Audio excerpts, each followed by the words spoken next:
What is Hoya Mathilde? As a lover of all things leafy and green, I've recently become utterly captivated by the Hoya Mathilde. This unique plant, with its cascading vines adorned with plump, heart-shaped leaves, boasts a captivating charm that instantly elevates any indoor space. But beyond its undeniable aesthetics, the Hoya Mathilde offers a surprising level of resilience and ease of care, making it perfect for both seasoned plant parents and enthusiastic beginners like myself. So, if you're curious about welcoming this delightful plant into your home, then buckle up. This guide will equip you with everything you need to know to nurture your Hoya Mathilde and witness its flourishing beauty. See more 566 species in genus Hoya at monsteraholic.com. How to care for Hoya Mathilde. The key to a thriving Hoya Mathilde lies in understanding its basic needs. Here's a breakdown of the essential elements for happy plant parenthood.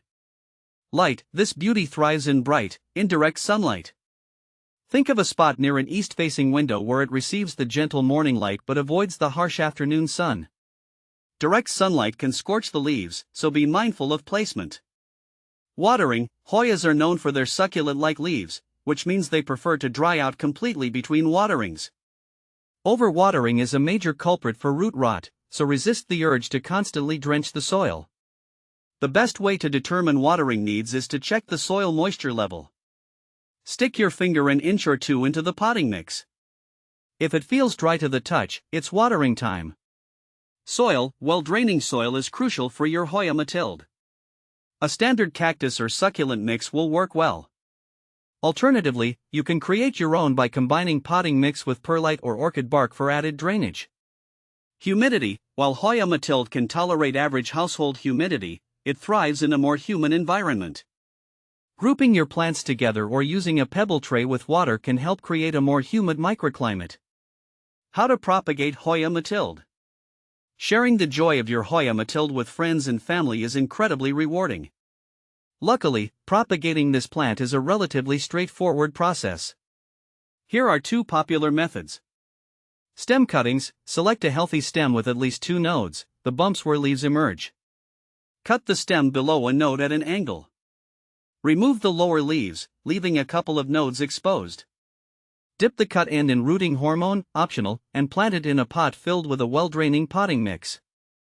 Keep the soil moist but not soggy and place the pot in a warm, brightly lit location, in direct sunlight. New growth should appear within a few weeks. Leaf cuttings. This method takes a little longer but can be successful. Select a healthy leaf with its petiole, the stalk connecting the leaf to the stem. Plant the petiole down to about halfway in a pot with a well-draining potting mix. Again, maintain consistent moisture and provide bright, indirect light. Patience is key, as it can take several weeks or even months for roots and new growth to appear. Additional tips for Hoya Mathilde care. Fertilization. During the active growing season, spring and summer, a light application of a balanced fertilizer diluted to half strength once a month can be beneficial. However, fertilizing is not essential for healthy growth. Potting. Hoyas prefer to be slightly root-bound, so repotting is only necessary when the roots outgrow the current pot, typically every 2 to 3 years. Choose a pot that's just one size larger than the current one. Climbing support. As your Hoya Mathilde matures, it will naturally start to cascade. You can encourage it to climb by providing a moss pole or trellis. Simply weave the vines around the support as they grow. Hoya Mathilde versus Abavada.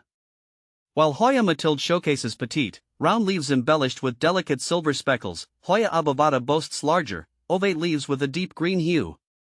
These differences in leaf shape and size give each plant its unique charm. While both varieties share a certain allure that appeals to plant enthusiasts, the choice between them often boils down to the desired leaf aesthetic and growth pattern, allowing for a tailored selection to suit individual preferences. Hoya Mathilde versus Mathilde Splash. I find Hoya Mathilde charming with its compact leaves, and the Splash variant adds a unique touch with its speckled patterns, making it stand out more in my collection. Hoya Mathilde versus Serpens. Hoya Mathilde's rounded leaves are delightful, but Hoya serpens with its slender, elongated foliage has a more elegant appeal to me, especially when cascading from a hanging pot. Conclusion: a plant that rewards.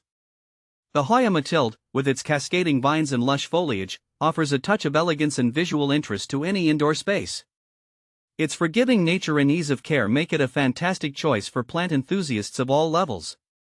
By following these simple tips, you can ensure your Hoya Mathilde thrives and brings you years of joy. So, why not give this captivating plant a try and witness its enchanting beauty unfold in your home?